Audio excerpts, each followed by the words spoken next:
is change. Resistance is futile. If you're a Star Trek fan, then you'll probably know this phrase. Resistance is futile, which is an alien race the Borg uses. The Borg, which are linked to the hive called the Collective. Forcibly, they transform individuals, beings, into drones. Borg's ultimate goal is achieving perfection. As a project manager, we have some similarities with the Borg. We want our projects to be delivered on time, on budget, in the scope, this quality, while at the end having a project that delivers the value to the organization and having our clients and stakeholders happy with the end results. Resistance to change is a part of human evolution. If something works, why change? No, a project manager cannot implant device into our team nor the stakeholders like the Borg and make them assemble to the project charter. As a project manager, you have your charter, you created your project plan, you identify people who should be accomplished certain tasks, you started the process flow, you hit the roadblock. You talk to the person who's supposed to provide feedback and they use the information. What do? Well, escalating. If you haven't heard before, this is the last option. During the process reengineering on one of the companies, I was getting a slow response to the process flow until I held a meeting asking the folks what's the new business process meant to them. They were hesitant at first. Then they opened up and asked if this was going to eliminate their jobs. After understanding their resistance to provide the information was brought by their fear of losing their jobs, I explained that the information was needed for the business process improvement and not the job cuts. We were able to eliminate manual errors, which let the workers complete their jobs more efficiently. The process flow diagram was created. Errors from the manual work was eliminated, as well as the delays from the manual process. So the lesson here is, as a project management, you have to understand not what this project means to you, but how this change is interpreted by your team.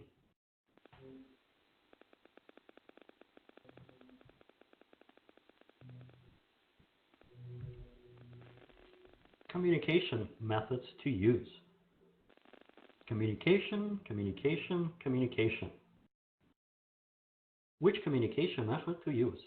Using the rote communication can lead to misinterpretation, rework, producing more confusion and delays. Instant messaging. Instant messaging, or SMS, use it when you need to get a quick response, update for the simple request. This method, however, should be avoided if no needs to collaborate or convey a complex message with the broader audience.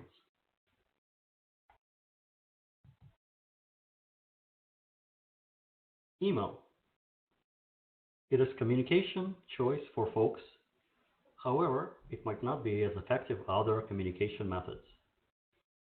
Email is good to communicate and disseminate communication to the broadest audience. It should be used to send messages that are direct and easy to understand.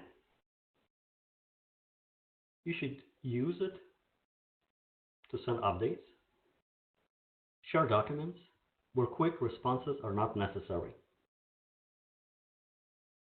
Subject line should be clear and to the point. At the beginning of the email body, you should provide the contents. Please place the contents at the top of the email body so that the intended reader knows if the message is directed towards them and if the immediate action is needed to be taken right away, or if it is something of importance or just an FYI.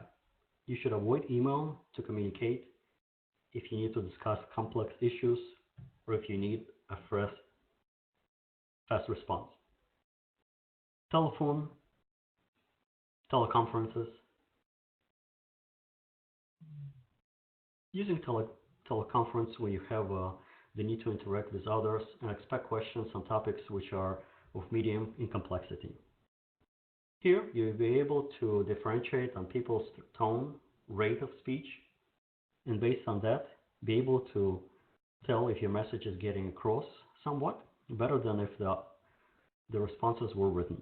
Avoid communication methods when topics are complex in nature. Face-to-face. It is the best type of communication method. Face-to-face is where relationships are built. If people are collocated, this should be your first choice if you need to collaborate on a complex topic.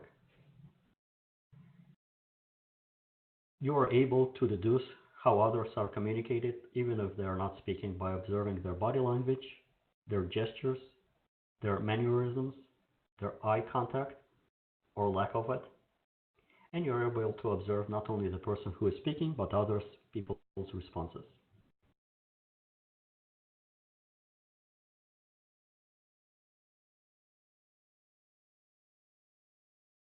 Scheduling for a large group of people can be a challenge, and if your team is dispersed locations, face-to-face could be a challenge if you don't have a big conference room to place where all of the people in front of the camera. No, the more people are on the project, the bigger the communication channel is. The formula for number of communication channels is n times n minus 1 divided by 2, where n is the number of team members or stakeholders on a project. Which communication method you should use? Well, I'll provide you a consultant answer. It depends. Depends what you're trying to accomplish. So whatever communication you choose, remember to communicate with the right folks at the right time with the right communication method.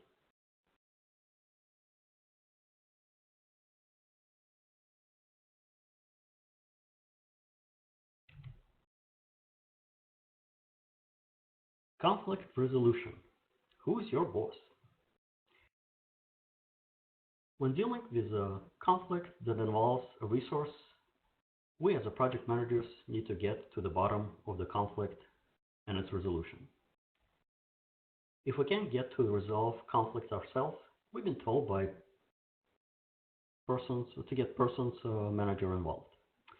However, experts in the conflict resolution that I've interviewed point out that this technique will be harmful in a long. Hi there, hope you enjoyed that last clip.